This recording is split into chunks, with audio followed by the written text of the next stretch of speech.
Welcome to Below the Line, where we talk about working in Hollywood from the crew perspective. My name is Skid. I'm a former assistant director and your host. We're getting to the end of our Oscar coverage, and today we're talking about makeup and hairstyling. Once again, my guests are returning from last year. Angela Nogaro, you're a makeup artist with more than 30 years in the business. Welcome back to the show. Thank you. Thanks for having me. Yvonne De Patis-Kupka, you're a hairstylist with more than 30 years of movie experience as well. Also great to see you. Thanks, Skid. Good to see you. Now, before we break down the nominees, let's take a minute to talk about the awards themselves. Last year, we talked about the need to separate hair and makeup into separate categories. That hasn't happened. No, it has not. Still. So it's a conversation we still need to have. Has there been any progress on that front over the year? There have been changes in the awards this year. Another, like sound, they merged into a single category, which I had talked about with those folks last year, and makes a lot of sense. So there's room for change, but this issue doesn't seem to be getting a lot of traction. Nope, it still has not. And somebody said, well, there's more hairdressers. And I go, yeah, but nothing happened.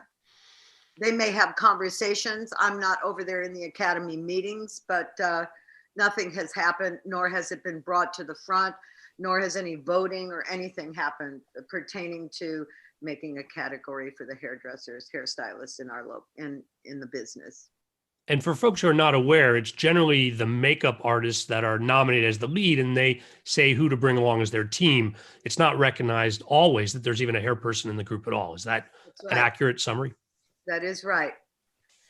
It is all at the behest of the makeup artist to decide still who comes and who goes to the party. Yvonne, have they ever launched like a full-on campaign, like a full petition to have something changed? I mean, it seems to be that right now in the court of public opinion, if we actually made something move forward, in terms of a petition. He who screams the loudest is going to get some attention.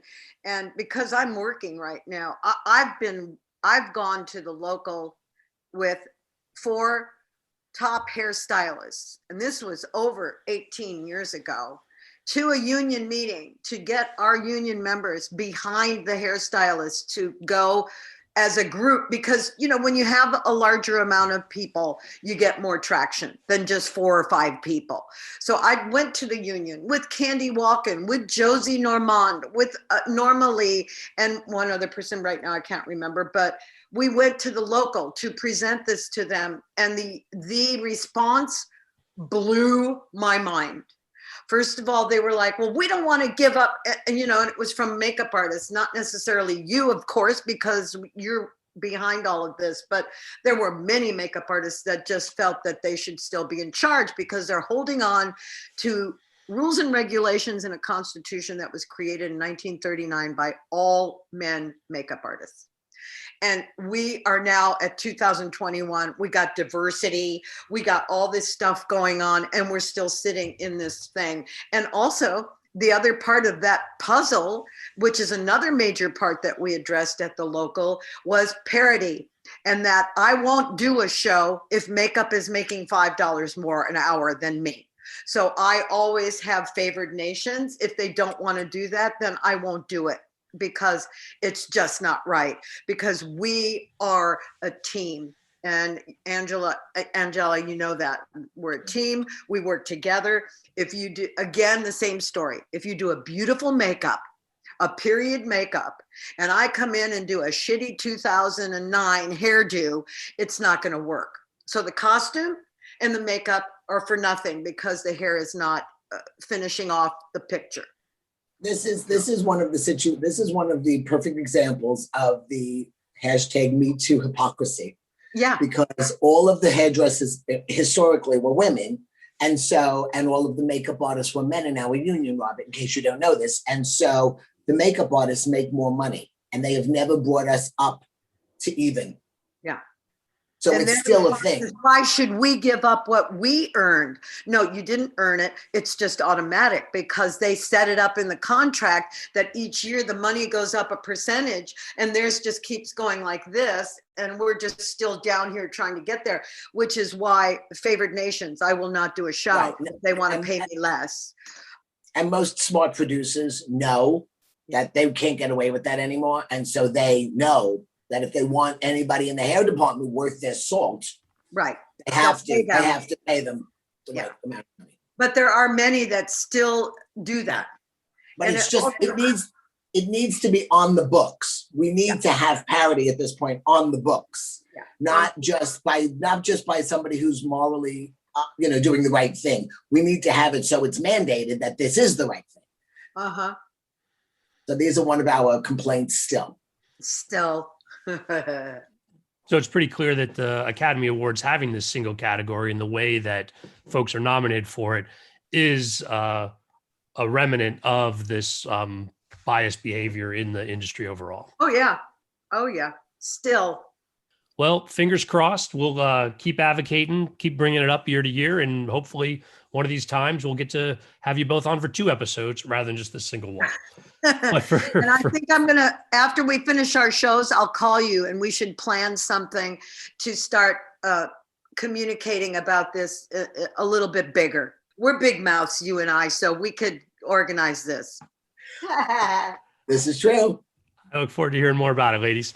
For now, then, let's turn our attention to the nominees for 2020. We'll discuss them in alphabetical order, and this is a spoiler warning for listeners. First up, Emma, Maurice Langen, Laura Allen, and Claudia Stoltz. What do you guys think of Emma? First of all, I like the hair on Emma. I thought there was a lot of fun things, but it ain't no Bridgerton, but that's okay. I just don't, I'm not sure why it's in there, other than that it's a period piece and they like to recognize period pieces. I really don't understand why Emma's in the mix of all of it, because there were other projects that could have gone in there, and there's another movie completely left out that I watched, Charlie Kaufman, which was such a study in characters, and it was remarkable to me, and it was so subtle. But because the Academy likes to recognize grand period things, some of the subtler things don't get nominated either. And there's subtlety in some of the work that takes a lot of work to get, and it goes unnoticed because it seems like they just brushed their hair, or they just put some pale lipstick or whatever. But there's more work to everything than is in a period piece. There's still work in simple pieces. So, and I felt like in Emma I have nothing to comment on, because in terms of makeup, there was basically nothing.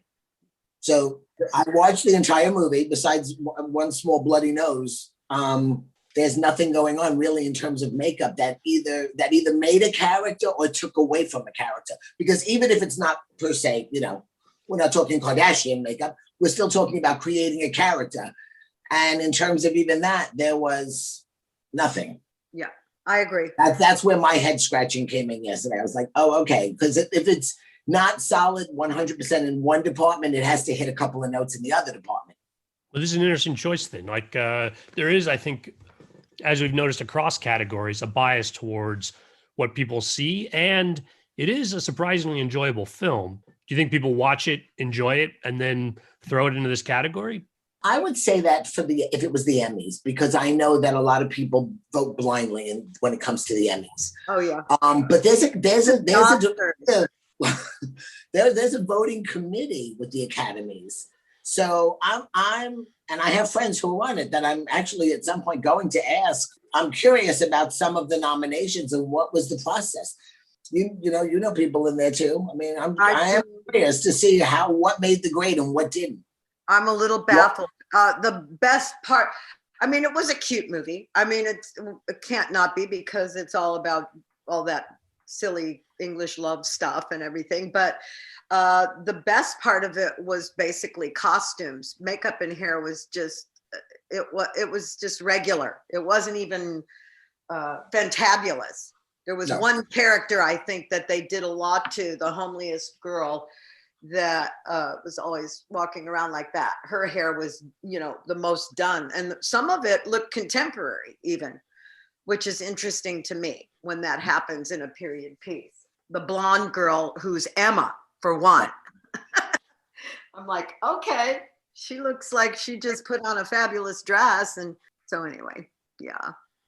Well, the next film on our list, I think the hair and makeup effort is more noticeable. That would be Hillbilly Elegy. Aaron Kruger McCash, Matthew Mungle, and Patricia Dehaney. So right there, you're talking about 3 seasoned, incredibly talented, good old pros. Yeah.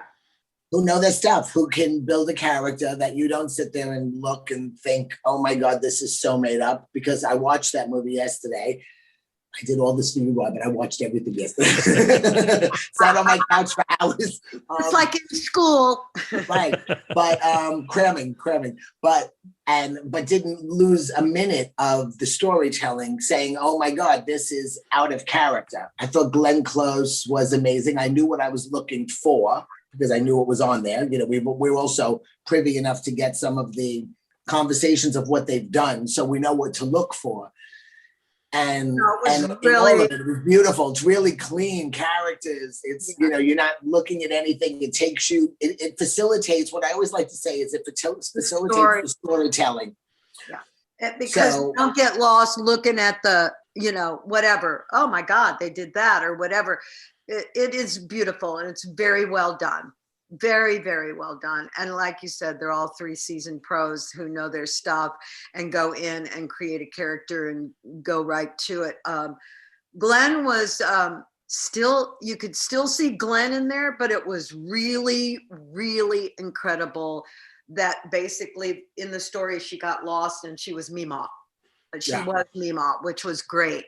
And the other part of it was, I have to, when I'm watching some of these films, because it was so depressing. I mean, it's so depressing. That's a story that's still going on. Even in Pacoima, you don't have to go to the South. You know, this story is going on, these family stories. And to watch them, and even Amy, I mean, her character, what they did with her was really kind of amazing. Her little kind of the way she traveled through her illness and her, you know, dysfunction and everything was pretty brilliant. And that's character building with makeup and hair team. It's not just acting. It's not just costumes. That was part of the character play. So I thought it was pretty amazing. I have to say, you know, and this is going to sound strange, but I'm always, every time I see a film that she's in that she actually has to act, because she did a lot of those children fantasy, you know, princessy things at the beginning of her career, I'm always astonished that she can act. It always sort of takes me back and say, oh, right, Amy, you know. A really good actress. She actually can deliver. Yeah, she delivers every time. Yeah. So, that was an interesting one. Glenn Close and Amy Adams are getting a lot of attention for their arcs through the story. Is there anything about the hair and makeup in general, given there is a lot of period element to it because it's over 30 years or whatever with and different aged actors and working through. What any thoughts about what they must have had to do overall? Well, it's pretty seamless what they did because you didn't notice anything. It just kind of, you just went along on the ride because it was so well done. You watch them age without ever blinking an eye in their aging process, and you go back and forth. You know, the character in itself of Glenn Close with the nose and the ears and everything else that they did, you know, created a character to begin with, and you watched her age seamlessly, and you didn't bat an eye and say, oh, that's not. The minute that you're taken out of a story and something catches your attention that you go, oh, that's not 30 years from now, or she doesn't look older, or she doesn't look, you know, or it's wrong, is the minute you lose, we lose what we've attempted to do. And I think that the whole thing was seamless. Yeah, well, I feel the same way. Well, high marks for Hillbilly Elegy. Let's move on to the third film on our list, Ma Rainey's Black Bottom. Nominated team is Sergio Lopez Rivera, Mia Neal, and Jamaica Wilson. I have mixed feelings about it because some of the work is great. It's not huge stretches for me on this movie at all, as far as makeup and hair. Viola Davis is okay, but I wasn't infatuated from my perspective as a hairstylist, you know, or how I look at things makeup wise, because let's face it, I do look at that stuff when I'm watching a movie. And if it it tells a story. The performances were amazing. All of them.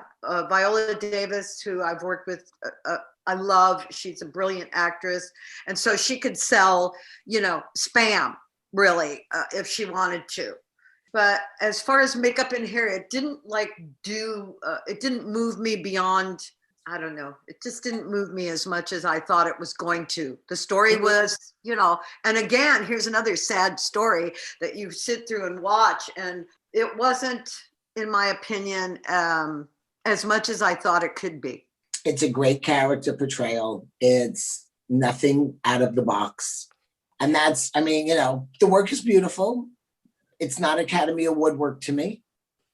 Well, do you think this is a case where the Viola Davis transformation into Ma Rainey, again, maybe it's not the hair and makeup stretch that people assume it is, but that change, her playing that character, again, is a category where people put it, much as they default to period pieces, they're like, oh, creating Ma Rainey, that's got to be a hair makeup heavy lift.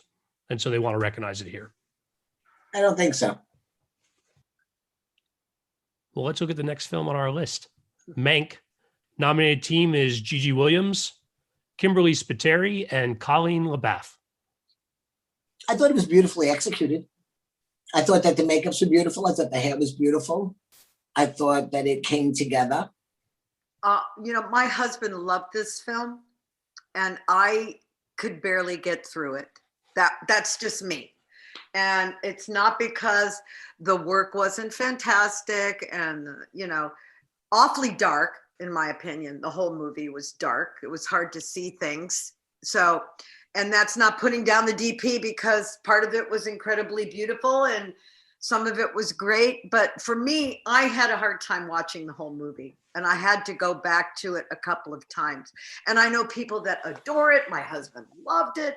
And I'm like, which again brings us back to, I think I talked about this last year. It's like critics, we've had critics for years, and sometimes I agree with them and sometimes I'm totally polar opposite. So my husband loved this film. I talked to people, they go, oh my God, it was so brilliant.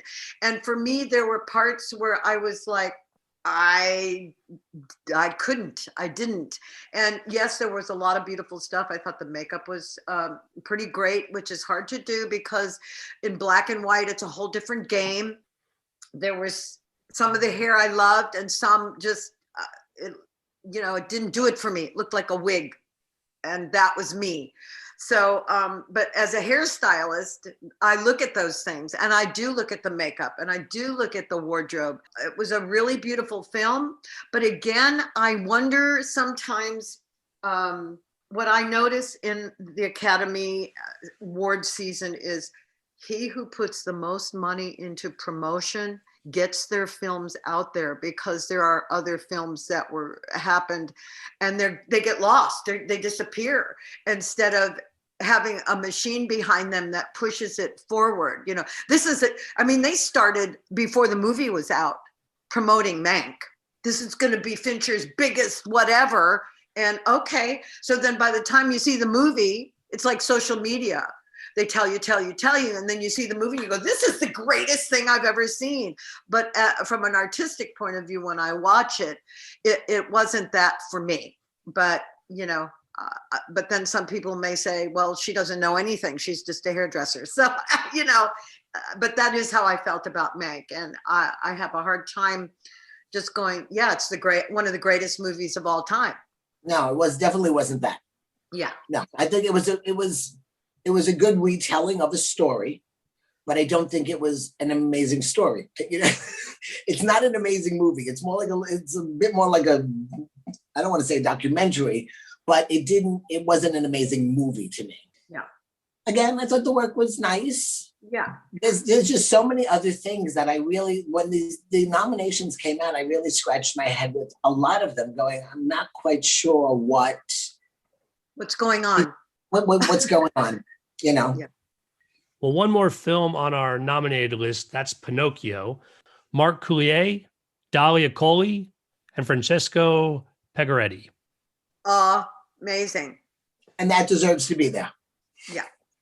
The work that they did, and not just because it's special effects, but because it's so brilliantly done and seamless that it's kind of like, oh my God, turning people into fish and all that stuff.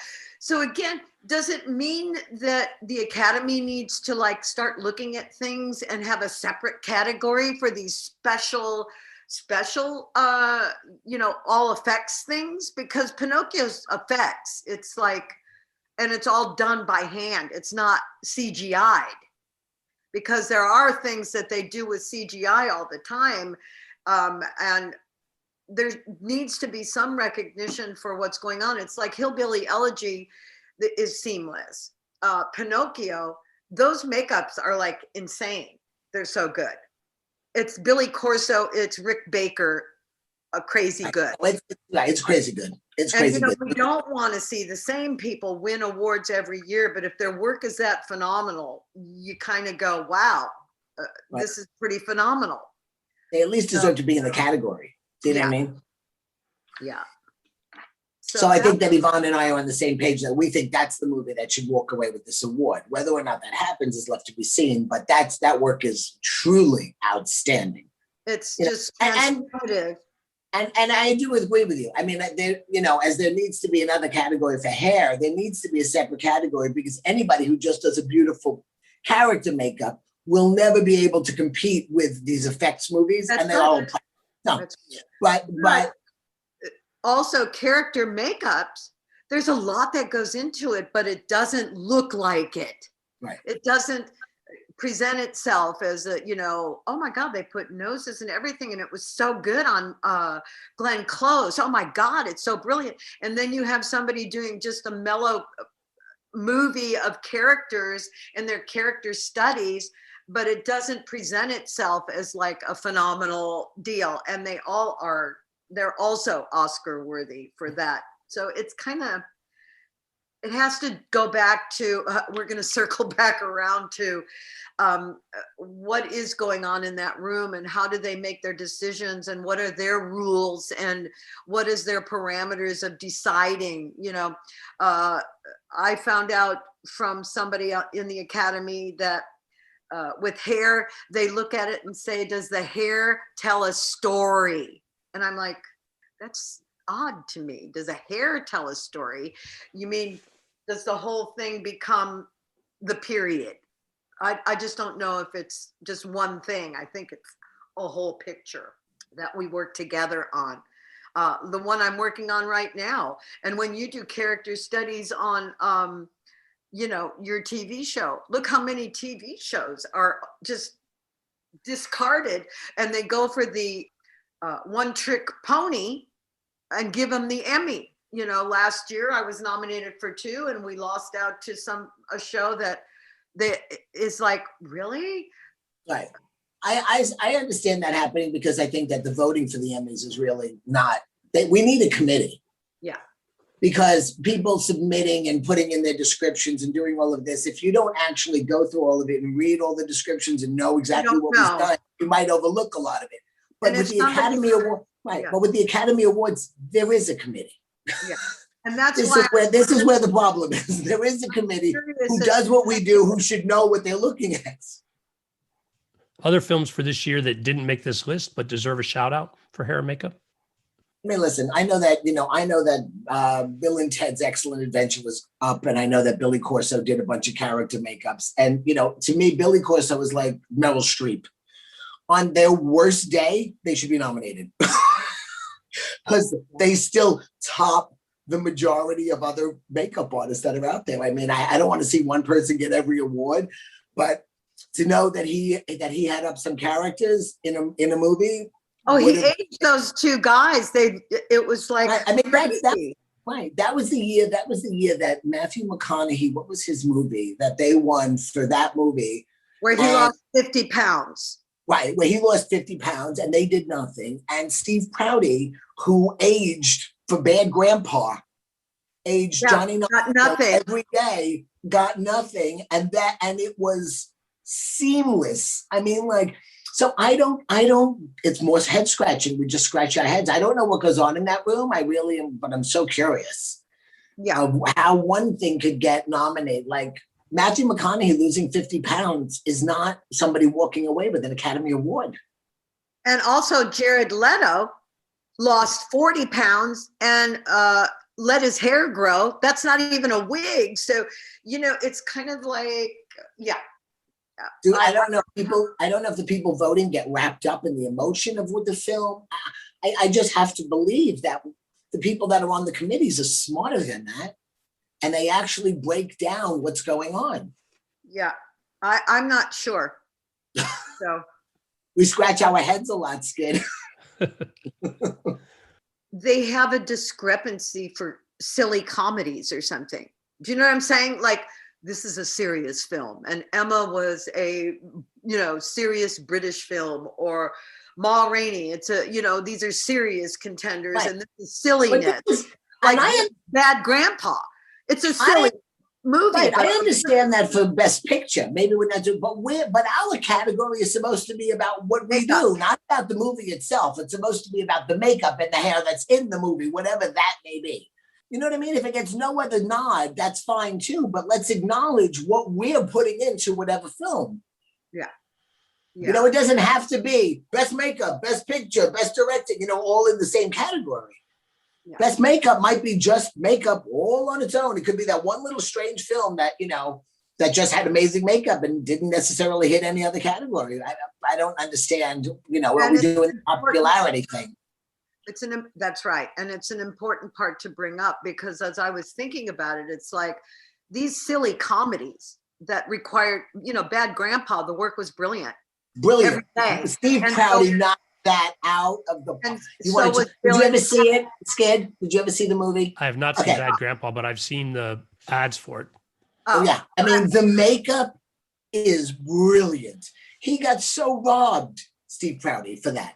Seriously, the makeup was brilliant. And it's one of those once in a lifetime opportunities where you get to age somebody like that for the entire movie. And you know what I mean? And shine like that. It was beautiful. Some of the best makeups and hair movies that never got noticed. Right. And that's an interesting point too. That might be another podcast to talk about, because there's a lot of them that have been like, what? And they don't even get acknowledged. Right. It's the moment. Sometimes it's the momentum of the film that everybody is running on, not necessarily breaking it down and looking at what we do and what our contribution is, Oh, yeah. I wish I remembered who was on the top 10 list before they got cut down into the 5 nominees. Do you know that? Do you know who it is? Let me look. Yvonne's looking. Because I know we walked in with 10 contenders, I think. Yeah. And then we went down to the nominees. And I have to be honest. I actually feel bad for whoever wins this year, as I did last year. It's like you don't strive it's like the Olympics. Strive your entire life to get somewhere, and in the middle of a pandemic, you're getting your award on a Zoom call. I did my Emmy party at home with my family. No red carpet, no symposiums talking about all the work we did and how we accomplished it. It's so sad. I like being on Zoom plenty, but not to get my Emmy nomination. Right. Finally, it only took 30 years to get the nomination. I want to know, so Skid, so tell us, what are your opinions? Because I know that that's not what you do, but I know you've seen everything. And what did you think? What do you think about all of this? I mean, as far as hair makeup, like who's because you're a layman, and so you're not looking at the things that we're looking at. What took your breath away? On the hair makeup side, I don't catch a lot of what is going on with that, to be honest. And so talking to you guys helps enlighten me about what does catch attention and what doesn't. I go back and look for purposes of our discussion to see if certain details stand out. But on a lot of level, I don't know. My favorite films this year, one was Sound of Metal, which is getting a lot of attention in other categories. Loved it.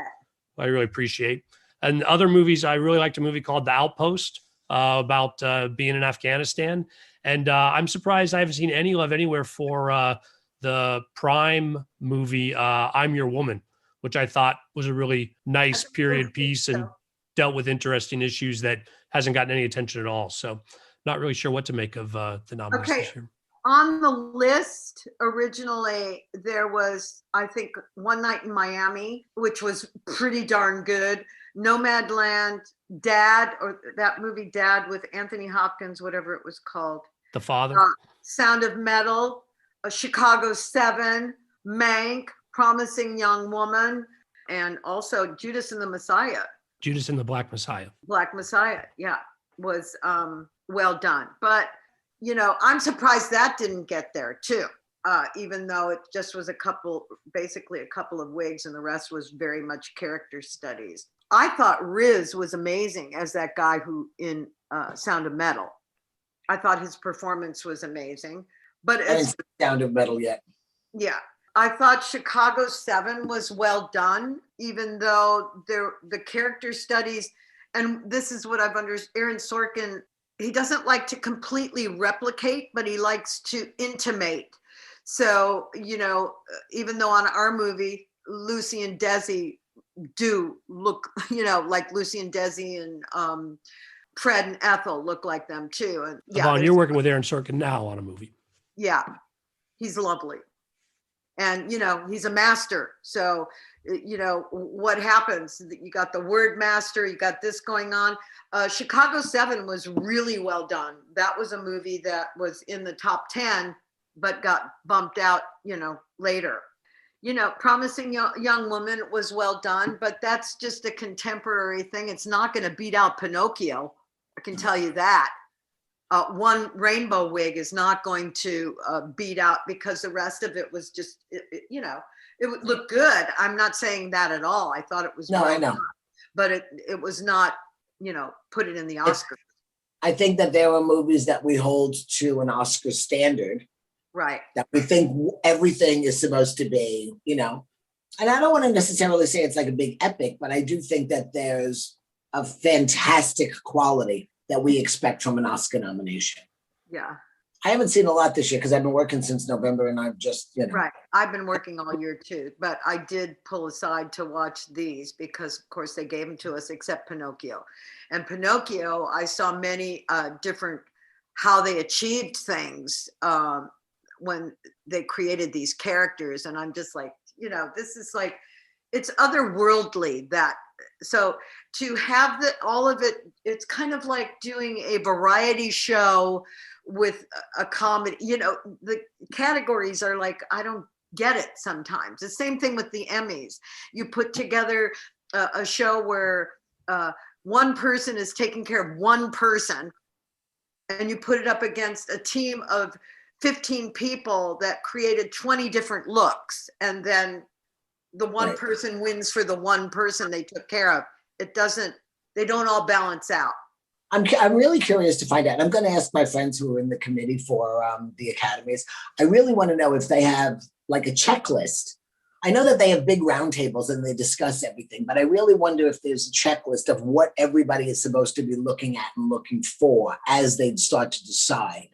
You know what I mean? Whether it's, period accurate and blah, blah, blah, whatever their checklist might be, but a criteria of what they're rating everything on. Because I think that would be interesting to find out if they're going about nominating these films with a criteria. Right. Yeah, I don't know what they're doing in that room, but I do know that if they listen to the podcast, they'll probably think we're like everybody else. Oh, they think they know what they're talking about. But we get to have these opinions about films and working in the business and seeing what's going on. And there's a lot of mixed bags about it. And I'm sure every single guild and local has all of their own little stuff, just like Makeup and Hair does. I mean, last year sound was like, hey, we want to have our own deal. And it's a long time coming. So if you guys do hear anything from your Academy friends about how it's working, come back and talk to us about it. We'd love to hear more. Always a pleasure talking to both of you guys. You too, kid. Thanks for having me. Thank you. The Academy Awards ceremony is only a few days away. If you're not already subscribing, please do it. It's a great way to catch every episode. If you've got feedback, you can send email comments to skid, S-K-I-D, at belowtheline.biz. That's B-I-Z.